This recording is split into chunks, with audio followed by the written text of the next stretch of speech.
All right, we're starting out on our trek on the way back down the mountain. So we're headed down this trail off of just below the horseshoe.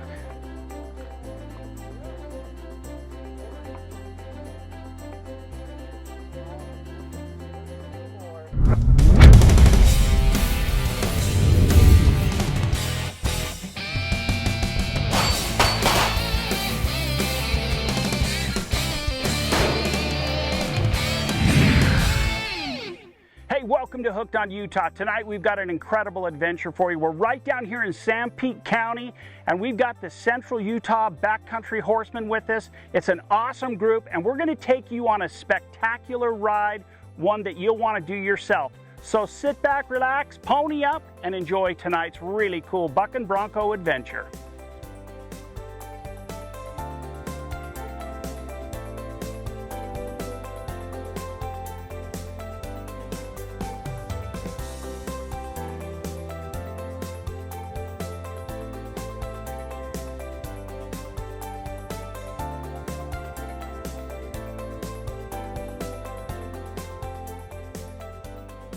All right, I'm here with my good buddy Corby Briggs from Central Utah Backcountry Horseman. And today we're going on a killer ride. We're right down here in Sanpete County, actually Spring City, and we're gonna go up towards the Horseshoe Mountain. Now, Corby, let's talk about saddling up a horse. It's not something I've done very often, and I know a lot of people would love to know how you actually saddle up a horse before you head out on a trail ride like this. So walk me through what we're gonna do. So before we get to the saddle, the first thing we're going to do when we go on a trail ride is we're going to clean out the horse's feet. And we're just going to clean everything out, any manure or dirt, and we're looking for any rocks or foreign objects.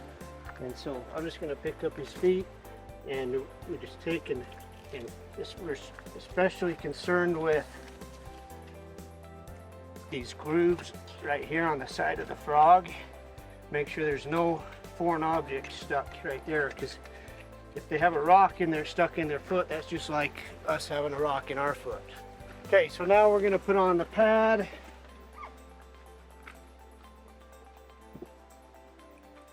Make sure it's centered on its back. Then we'll go for the saddle. I'll put this away for you. Okay, thanks, Aspen. So the first strap that we're going to do up is the cinch strap. Just let it go right here.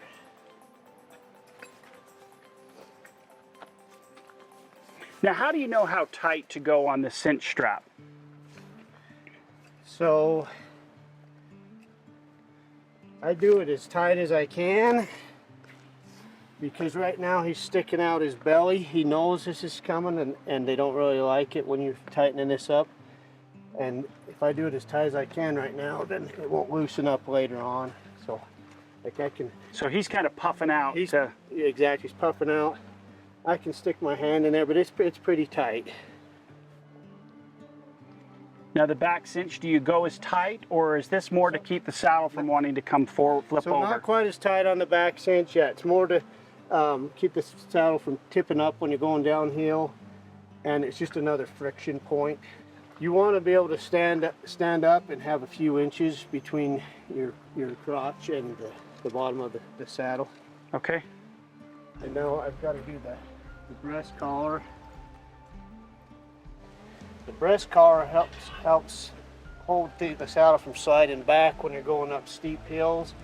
It also helps hold things in place a little bit on your side to side.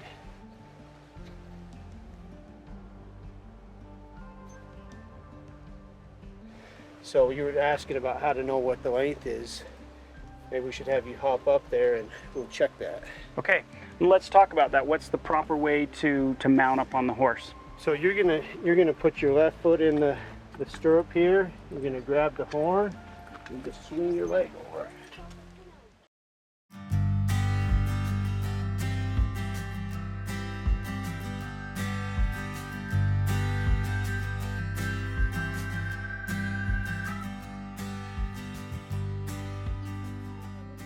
All right, we're starting out on our adventure. Got the crew behind us, riding the pony. They're not ponies, they're horses. Riding the horse. Hey, Aspen, what are we riding? Horses. Horses, awesome. Whose horse is better, mine or yours? Yours? How come you got a helmet and I don't? He's probably a little smarter. She's smarter than... And that's what Mama requires. Mama is a smart lady, I like it. So last night they had a big rainstorm, and it really rained hard down here, lightning, wind. So the creek is running pretty good, and we're gonna cross the creek up here in just a second. So this should be kind of fun. We'll see how the horses do. Actually, we'll see how I do.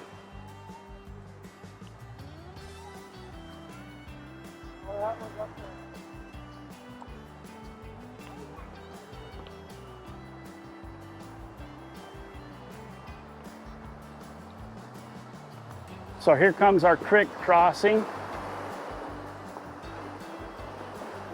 Probably the best thing to do is just let the horse do his thing going across. He'll pick his way.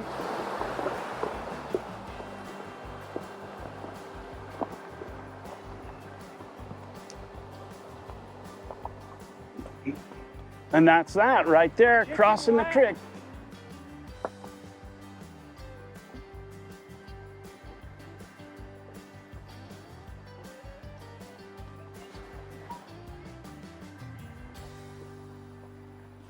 So that bridge is on schedule to be replaced.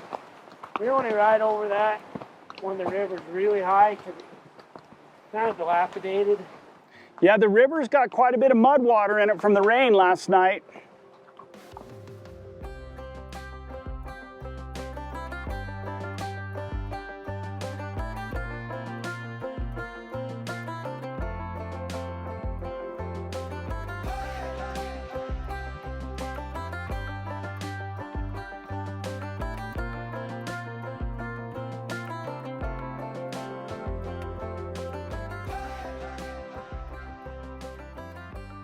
The scenery is just unbelievable, and I think that's one of the beautiful parts about riding horses like this. There's no dust, it's quiet, just an enjoyable ride. And we'll talk to you a little bit later about how to become a member of the Central Utah Backcountry Horsemen's Association, and how to learn to ride and get out here and enjoy some of this incredible country. So part of what we do as backcountry horsemen is when we run into a log like this across the trail, then we take the time to cut it out of the way, keep the trail clear for other users.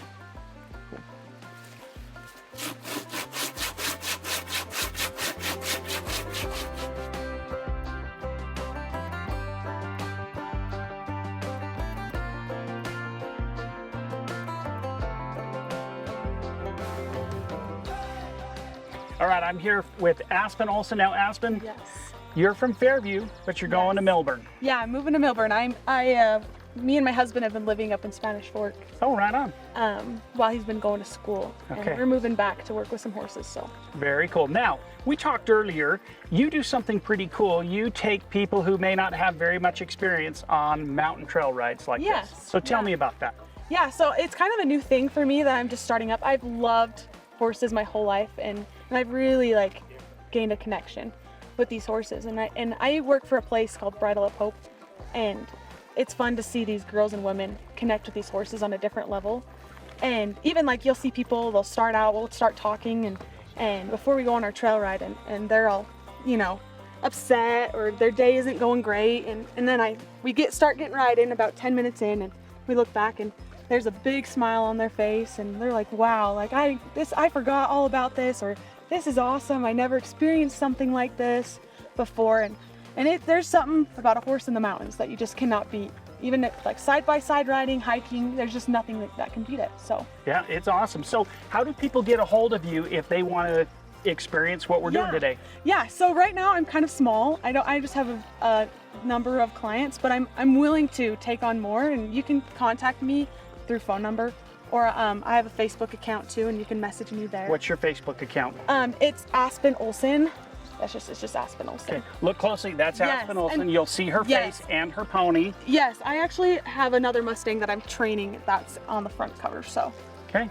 And yeah, my number is 435-262-7656. They Okay. want to contact me there too. Give her a call if you want to learn to ride, come up and experience this. So Yes. far, it has been absolutely awesome.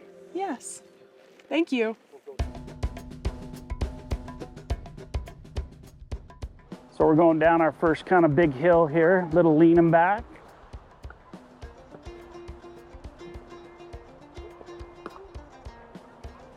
Just let the horse do his own thing. When you're going up, you're gonna lean forward a little. Okay, this is awesome because these guys are teaching us everything we need to know about how to traverse down and up. So got another little creek crossing.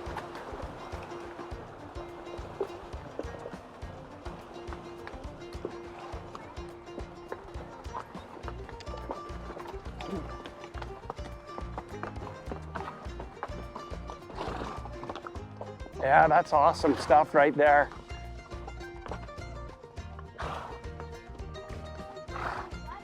Get a look at everybody coming up. That's pretty fun. Steep drop off, cool creek crossing. That's the way to do it. There's so much dew and water from the rain last night. It's all, your sleeves are soaking wet as you're walking through, but that is really cool right there. That was awesome.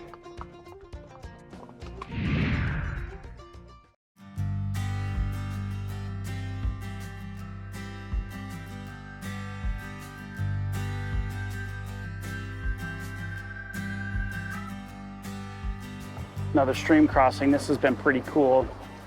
We've crossed like 4 or 5 streams already.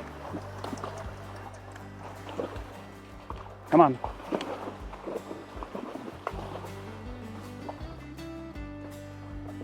Horses have funny depth perception, so sometimes you gotta urge them across the streams.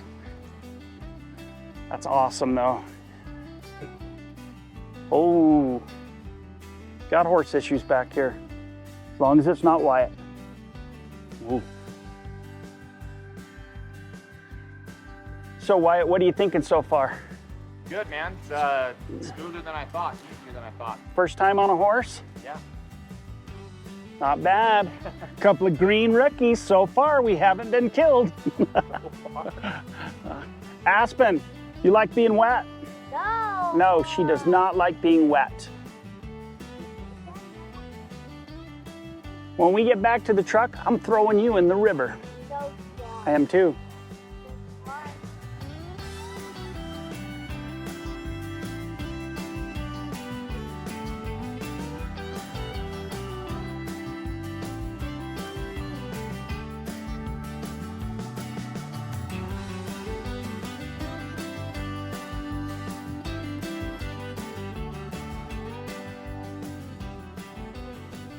All right, I'm here with Sydney Smith. Now, Sydney, you rode your horse this morning from Hannaford, which is quite a ride. I mean, we're down here in Sanpete County, good ride.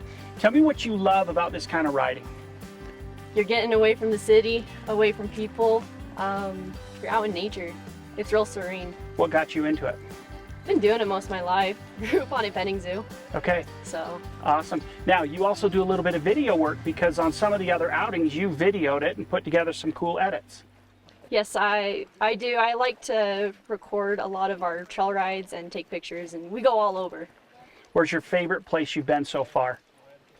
Definitely the Book Cliffs. Right on. So there's a lot of cool country, a lot of cool like outback and switches that go around there. Just real pretty country. She does some great work and we're going to show it to you.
pretty awesome. We've been on a pretty steep climb and now we're kind of breaking out near the top. Awesome, man. You can see clear down the valley. Incredible views. Horses have put in a good hard ride so far. Incredible.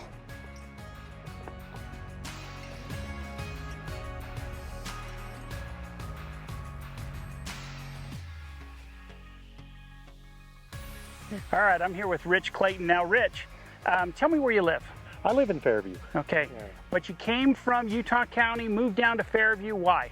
I moved just so that I'd like that setting, the rural setting, and I kind of grew up in Alpine, and I wanted to try to find a location that could duplicate that, and I found it. You know, I mean, Sanpete's a beautiful place to be, and I also appreciate the opportunities that my kids could experience in living in a smaller town like this. Yeah, absolutely. Now let's talk about it's the Utah County Backcountry Horseman. How do people get involved if they would like to learn more and participate? Because this is a group that's part of that's doing this ride with us today. So how do people get a hold of you if they want to join? So it's really easy. You can go online, you can Google it, Backcountry Horseman. There's different chapters in different locations. And I'll put another pitch in right here, Gary. If there's people that don't have horses or want to be involved with horses, just by joining or signing up is a great opportunity because you can come in and do service. There's people like me that have extra horses, and it'd be a great introduction for them, especially if they haven't been around equine and stuff like that, that they could, you know, we always have a spare horse that they could ride. So it's really easy to sign up.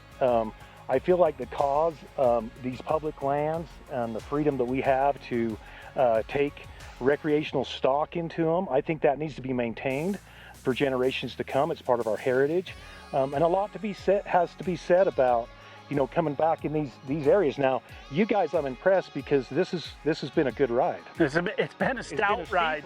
And it rained on us. Yeah. Okay, and it was slick. Yep. And these horses had to pull pretty hard getting up here. Like I said earlier, we were talking, and I said, you know, I love the side-by-sides and everything else, but this is where all of our natural resources come from the source. And so it's real important that we protect this backcountry, we keep it pristine. And this is an area, if you sign up, this is one of the things that we do, is we try to develop these trails so they stay on the trails. We also monitor certain things with private ownership and also with government entities. You know, it's a good cause to be signed up for. And that's what you mean by service, because a lot of what you do is trail maintenance, making sure that these trails for horsebacking are in good shape, removing the deadfall, Correct. making sure people stay on them, but we're riding them. And I mean, that's what we've been doing today. It's been incredible. Correct. And you know, the impact that a horse has, we've got a pretty big group with us today, but there's a lot of opportunities to leave these trails and what we call bushwhack, and you don't hardly have an impact on the environment. But you know, there's a chapter, you know, the Backcountry Horseman was established. We maintain over 1 million miles of trails across the United States. There's even a chapter in Canada. And it's just a good thing to be involved in. You can either donate your time. If you can't make it to do a donation or come whatever, you can just show up. If you can't make it on this trip, you can make it on the next. You know what I mean? So, you know, nobody's going to hold your feet over the fire and make you show up to everything. But it's just, if you want to get out and enjoy the backcountry, you don't have access to horses and you've always had an interest there, go talk to your local chapter. Google it. It's right there on the internet, and you can get involved and you can come out to beautiful places like this, Canal Canyon, Horseshoe, you know, right here in the Horseshoe. And, you know, I mean, there's a lot to be said. Yeah, you know? And this is just one of many, many, many beautiful places to ride across our state. Oh, correct. And you'll have the time of your life. So if you don't have horses, don't be afraid to join up, because they'll take care of you and you'll have a blast.